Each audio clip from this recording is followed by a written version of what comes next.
खान साहब आपके इंफॉर्मेशन के लिए 350 मरतबा अदालतों में पेश हुए, 2 महीनों में 350 मरतबा अदालतों में पेश हुए। वो जब इस अदालत में पेशी का था वो किसी और अदालत में होते थे, इसलिए हमने उसकी एप्लीकेशन दी। और एक बात और, कातलाना हमलों के बावजूद, 180 से जायद मुकदमात के बावजूद खान साहब दीगर लीडरों की तरह न दुबई भाग के गए न लंदन भाग के गए। आज भी मुकदमात का वो सामना कर रहे हैं, और जिस दिन हमने एग्जेम्पशन सीख की उस दिन 8 मुकदमात या कभी लाहौर में या किसी और शहर में या इस्लामाबाद में दूसरी अदालतों में मौजूद होते थे। और आज भी हम सामना कर रहे हैं। हम मुल्क छोड़ के नहीं भाग रहे खान साहब, और हम इस मुल्क में रहते हुए अपने मुल्क में आईन और कानून की बालादस्ती के लिए हमारी जद्दोजहद जारी रहेगी। जजमेंट आई है, मैं सिर्फ एक गुजारिश करूँ, जिस वक्त जजमेंट आ जाए ये हर सिटीज़न का हक है कि एक टेम्परेरी लैंग्वेज में उस पर क्रिटिसिज्म करे और पॉइंट आउट करे कि उसमें क्या खामी है। ये हर शहरी का बुनियादी हक है आईन के मुताबिक कि उसे हक दिफा का हक मिलना चाहिए। और ये मुसल्लम असूल है कि जो इल्ज़ाम लगाता है क्रिमिनल ट्रायल में वो बियॉन्ड रीजनेबल डाउट उसको प्रूव करता है। आज की जजमेंट में आपसे एक दरख्वास्त करता हूँ, आप पढ़ लीजिएगा, उसमें बियॉन्ड रीजनेबल डाउट का लफ्ज़ आपको नहीं मिलना। मौजूदा आज की जो जजमेंट है उसमें आपको सब कुछ मिलेगा, लेकिन हमारा जो वर्शन आया है उसको रिजेक्ट करने की तो दूर की बात है, उसका तस्करा नहीं हुआ है। उसकी रीज़न यही है कि 2 मरतबा इस्लामाबाद हाई कोर्ट ने हमें वापस भेजा है, आज भी हमारे उस केस पे फैसला नहीं हुआ है। ये बात सही नहीं है कि हम वहाँ पेश नहीं हुए। इस्लामाबाद हाई कोर्ट का ये हुक्म नहीं था कि आज फैसला दिया जाए। Last time Islamabad high court ने जिस मैटर को रिमांड कर दिया था, इस्लामाबाद हाई कोर्ट का कहना यह था कि हम आपको वापस रिमांड कर देते हैं, विद इन 7 डेज इसका फैसला किया जाए, जो 12 तारीख बनती थी। और जज साहब ने इसका फैसला कर दिया था 8 जुलाई को। आज की डेट में जज साहब ने ये नहीं फरमाया था कि आप क्लोजिंग आर्गूमेंट्स आज ही कर लें। नेब के केसेस में और सारे ऐसे केसेस में जिसमें ज़्यादा मटीरियल हो, वो एक दिन में आर्गूमेंट्स नहीं हुआ करते। अगर आज हम पेश होते, दोनों एप्लीकेशनों पे हमारी सुनवाई हो जाती, तो मैटर मंडे पे जाता, ट्यूसडे पे जाता, वेंसडे पे जाता। कहीं भी नहीं लिखा हुआ इस्लामाबाद हाई कोर्ट में कि आप 12 साढ़े 12 बजे हेयरिंग कंक्लूड करो। इस अदालत में जब भी हम आए वो 11 बजे के बाद ही टाइम रखा जाता था, और अदालत से हमारी यही गुजारिश हुआ करती थी कि बाकी कोर्टों के बाद एविडेंस और आर्गूमेंट्स के लिए आप इस वक्त रख लिया करें। हम ये समझते हैं कि हमसे हमारा एक हक उस वक्त छीन लिया गया था जब हम कह रहे थे हमें डॉक्यूमेंट्स दिए जाएं। वो डॉक्यूमेंट्स नहीं मिले। हमने इस्लामाबाद हाई कोर्ट में केस फाइल किया, वो मैटर अभी भी पेंडिंग है। हम इलेक्शन कमीशन की गवाहों पे झरा करना चाह रहे थे उस कागजात डॉक्यूमेंट्स की लाइट में जो हमें नहीं प्रोवाइड किए गए थे। वो मैटर अभी भी इस्लामाबाद हाई कोर्ट में। हम चाह रहे थे कि पहले से कि हम क्लोजिंग आर्गूमेंट्स कर ले, हमारे गवाह हमारी स्टेटमेंट दे दे, और वो जो हम स्टेटमेंट देते हैं क्या मेरे गवाह उससे इस्टेब्लिश करते हैं या नहीं।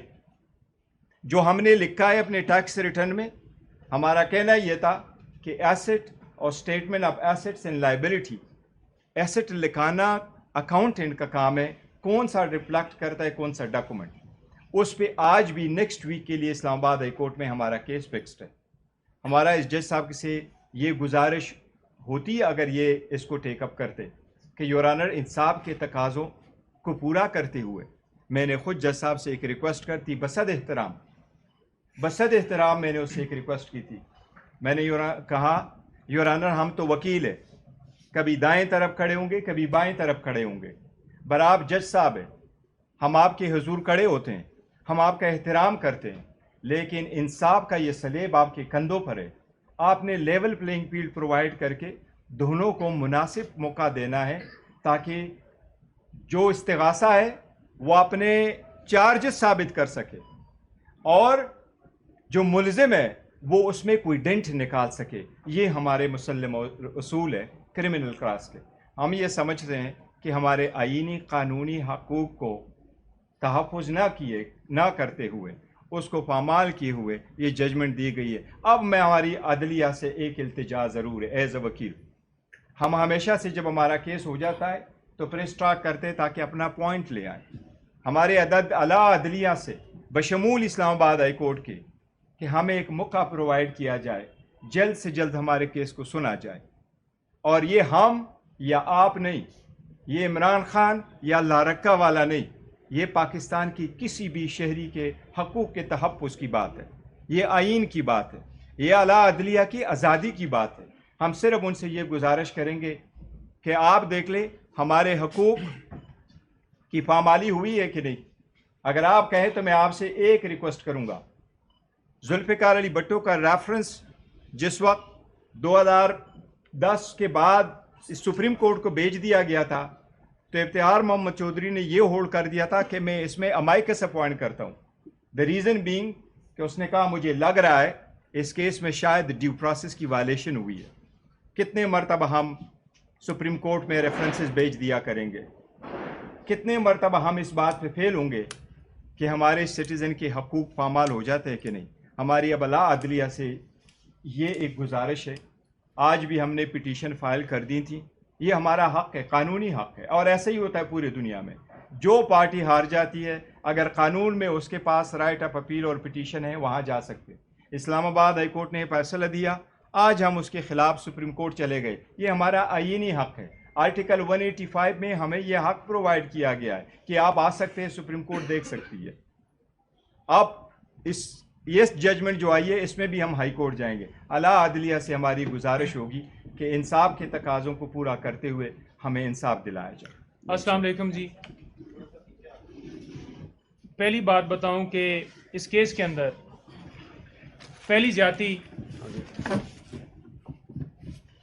तब हुई जब 26 घंटे जमान पार्क में इसी केस के अंदर ऑपरेशन किया गया। दूसरी ज्यादती तब हुई जब जुडिशल कम्प्लेक्स के अंदर इमरान खान साहब पेश हुए इसी केस के अंदर, क्योंकि सिक्योरिटी के हालात डिस्ट्रिक्ट कोर्ट के अंदर ठीक नहीं थे तो अदालत वहाँ पर लगाई गई। तो दूसरी ज्यादती वहाँ पर हुई, उस दिन भी इसी तरह से कातलाना हमला हुआ।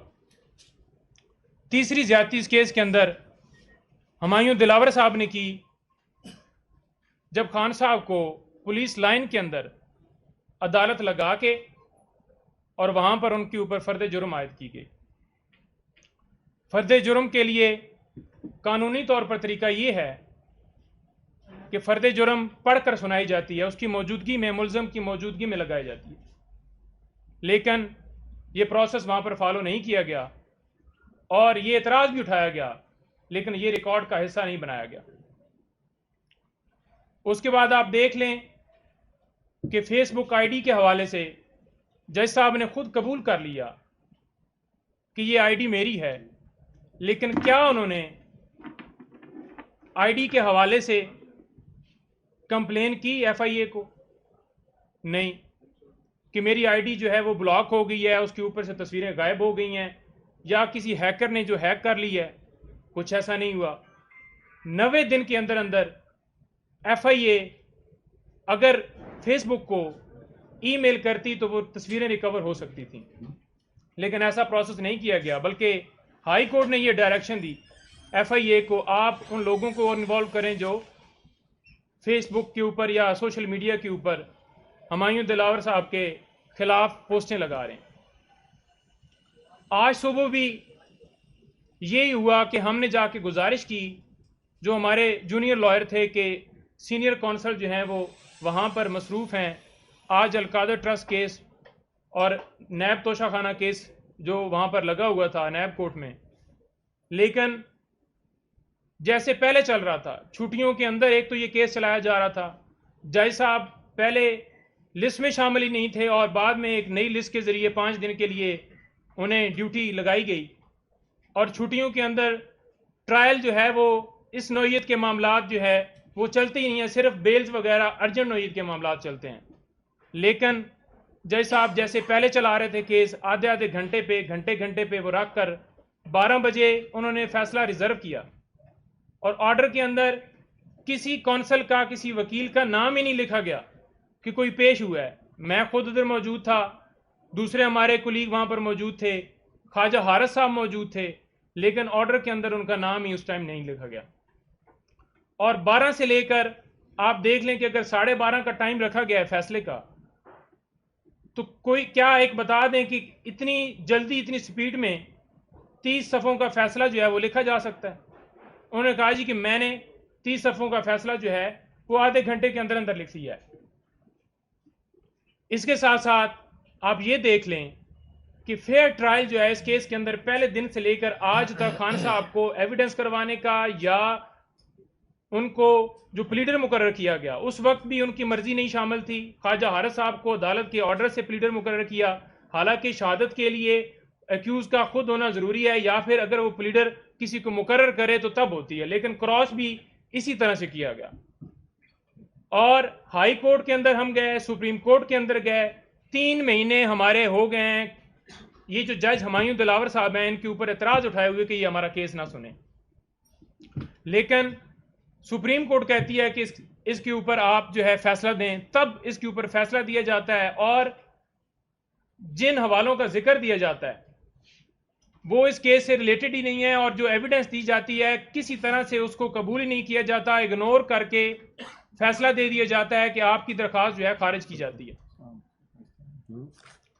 तो ये जुल्म है, ज्यादती है। आज इमरान खान साहब को हक ही नहीं दिया गया। 4 बजे कोर्ट का टाइम है, 12:30 बजे आप फैसला कैसे सुना सकते हैं?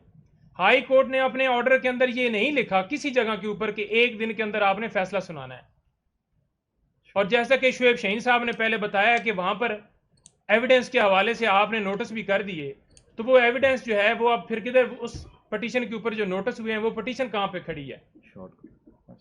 तो हमारी गुजारिश ये है कि जो गिरफ्तारी इस तरह से हुई, ऑर्डर इधर अनाउंस हुआ है, अभी कोर्ट के बाहर निकल कर मैं बता रहा हूं कि ये फैसला है, फौरन पता चलता है कि वहां पे अरेस्ट भी कर लिया जाता है और अरेस्ट करके यहां पर भी ले आए हैं। हमारी आला अदलिया से गुजारिश है कि जो हमारी दरखास्तें हैं वो हमारी जल्दी फिक्स की जाएं और फैसला इसके ऊपर जल्दी दिया जाए। अगर ये केस मेरिट पर आमर फारूक साहब खुद सुनते और फैसला देते तो ये केस उड़ जाना था। अगर हमारे केस के ऊपर फैसला हो जाता है तो इंशाल्लाह ये केस उड़ जाएगा और खान साहब जो हैं वो इंशाल्लाह बाहर आ जाएंगे। Thank you. Thank you. कोई सवाल जी? सर, आज सेशन कोर्ट में बार बार पीटीआई के वकला को बुलाया जाता रहा कि हतमी दलाइल के लिए पेश हो, तकरीबन 4 से 5 दफा कॉल किएगा, पीटीआई की तरफ से कोई